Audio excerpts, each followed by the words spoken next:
Are you about to hire someone to draw out your amazing toy or game idea? Stop. You are most likely not ready for that step. I've worked in the toy industry for over 14 years. My name is Azhelle Wade, but most people call me the Toy Coach. Let me walk you through some critical questions you've got to ask yourself before you hire someone to develop your toy idea.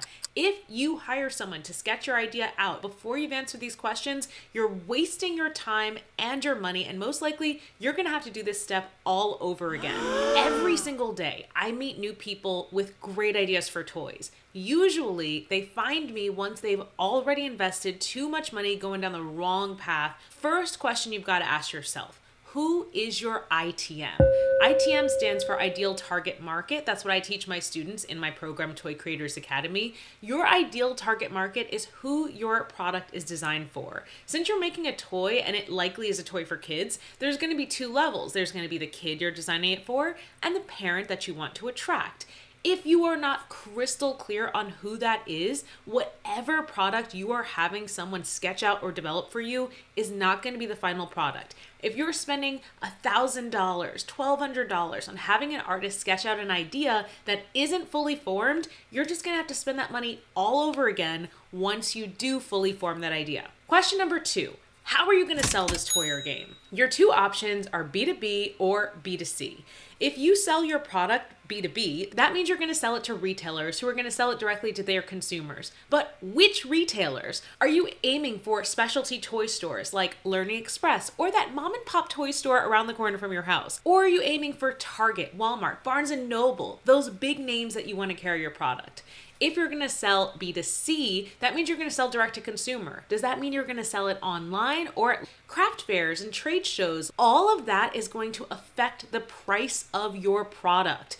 If you develop this product and you make it too expensive from the get-go, again, you are going to have to go through that whole development process all over again and pay additional fees for someone to redesign and re-engineer your product for the mass market or for the specialty market. Before you do anything, you've got to figure out where you're going to sell that product. That is also going to depend on your connections in the toy industry, the complexity of your idea, and the market need for your product. That is why Module 1 and 2 of Toy Creators Academy focuses on just that, on getting you to understand the toy market like a toy industry executive, and then identifying the white space that you can fill with your idea. Sometimes that means you have to adjust your idea in little ways to make it fill that market gap, but that is what's going to make sure that your idea can be a success and doesn't already exist. Question number 3. Where are you going to manufacture this product? Depending on how you want to sell your product, whether it's local craft fairs or toy stores, that's going to change how many units of your product you need to create. The amount of units of your product you need to create is going to change where you need to manufacture them. Question number 4. What problem does your toy solve?